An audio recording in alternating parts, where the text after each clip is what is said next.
What's up, y'all? It's been a while since I dropped something on here, man, so I figured I'd get on here and talk about what I've been messing with here lately. So back to the Glocks for 2025 for a plethora of reasons that I won't get into in this video, but just kind of revisiting where Glocks come since the last time I messed with one. So I bought a 47 because that seemed to be kind of the one that everybody was into. That or the 45 seem to be the most common ones that I see at class, with the exception of the 19X for certain groups of folks. Modifications that I've done to it, I basically took it, I wanted to try one of the new RMR HDs, so I threw that on there. Nice little dot. I've been happy with that.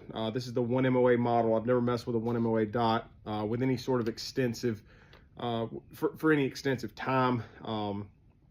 So I figured I would mess around with that. So I've been playing around with that, been happy with it. Not that big a deal on dot size.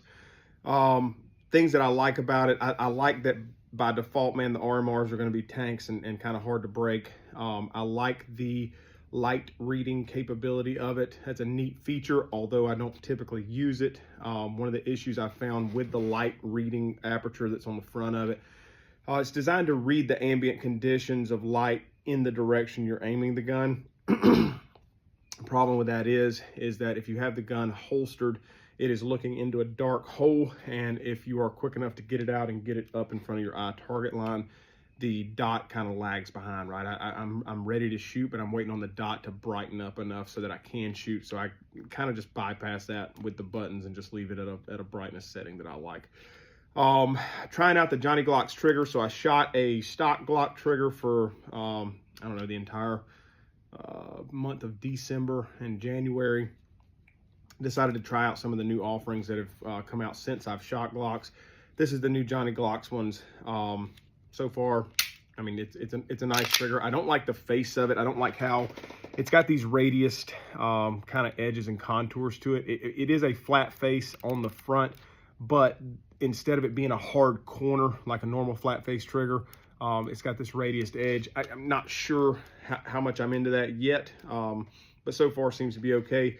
I added an extended mag catch to it because that's kind of a requirement for me to be able to get a magazine out of these Gen 4, Gen 5 Glocks. And decided to go with one of the C&H grip plugs. I didn't get it because it was brass, and I like the weight of it. It's not really a weight thing for me. I got the metal one because the plastic ones that I've used in the past, I've kind of chewed them up with the magazine, and so I decided to try a metal one and see if that works out a little better. Really good contour. That I'm gonna call that mandatory for my Glocks. I like having that. That keeps me from hanging up on the open hole that's normally in there. As far as back straps, I normally like a medium size back strap on a Glock pistol. What I'm looking for with that is to have enough space in here to be able to make some traction with this support hand. I also like how it positions my hand in relationship to where my finger's interfacing with the trigger. I like to get a little bit deeper than some people with the trigger finger, and this just makes it where it works out pretty good for me. What I don't like about the back straps typically is the beaver tail option that comes on the back of them. They don't allow me to get my hand as high or as aggressive up into this area in the back of the gun as I like. So I just take a Dremel and I cut that off and kind of blend it a little bit so it's not got a bunch of hard edges, and I smooth it out. One of the things that I was concerned about initially was, you know, what optic plate do I go with? There's so many options out there, man. So the two that I've found in my travels to be the most consistent, the most robust, the most reliable are going to be the Arise manufacturing plates and the 1171 plates.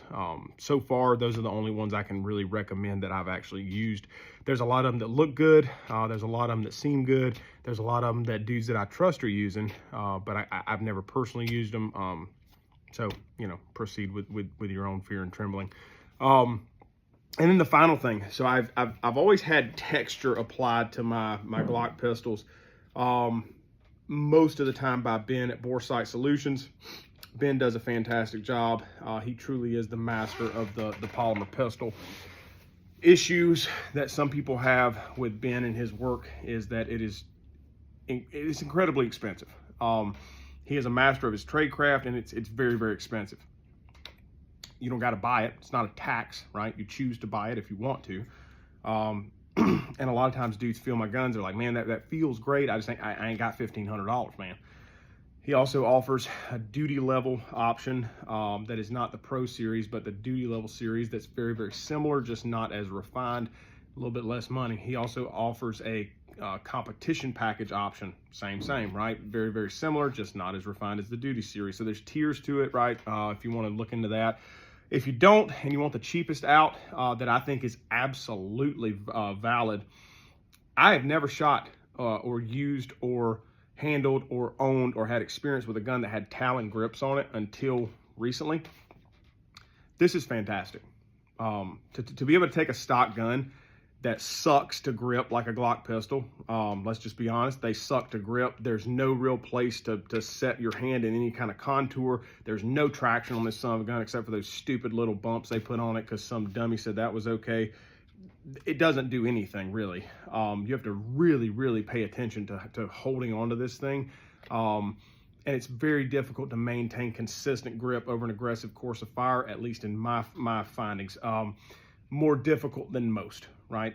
That's not to say it's impossible, right?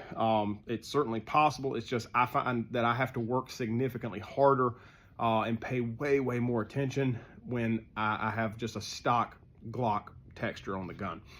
These Talon grip panels they're beautiful. I honestly can't believe that I waited this long to try this and didn't know how good this was. This is really, really good. Like the way that my hands connect to the gun and can bite into that without it slipping around has been incredible. So say all that to say, man, if you're copper and this is allowed from the department, dude, highly like there's no way I wouldn't have this on the gun. This is going to stay on this gun until it starts to come off, and then I'm going to put it back, right? So if you just don't have the coin to spend on good texturing, bro, the Talon grips are absolutely a valid option. Very, very impressed with that. And so anyway, been getting a lot of inquiry about why I went back to Glock and what kind of Glock I got and what I did to it. That's essentially it. Upgraded the trigger a little bit, put a dot on it, put some Talon grips on it, and that's about it. A little grip plug.